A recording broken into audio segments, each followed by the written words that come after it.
কুতুব দিয়ে মালিক শাহবাজি আল্লাহর অলি বঙ্গোপসাগর তারের একগিরি জানুয়ারির 29-30 হযরত কুতুব দিয়ে মালিক শাহবাজির বার্ষিক উরুস শরীফ।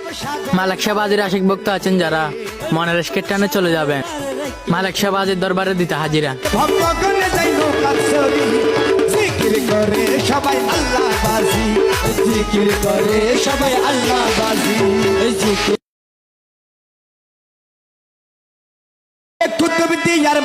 কুতুব দিয়ে মালিক শাহবাজি আল্লাহর অলি বঙ্গোপসাগর তারের একগিরি জানুয়ারির 29-30 হযরত কুতুব দিয়ে মালিক শাহবাজির বার্ষিক উরুস শরীফ। মালিক শাহবাজির আশিক ভক্ত আছেন যারা মনের এসকের টানে চলে যাবেন মালিক শাহবাজির দরবারে দিতে হাজিরা। সবাই আল্লাহ বাজি জিকির করে, সবাই আল্লাহ বাজি জিকির।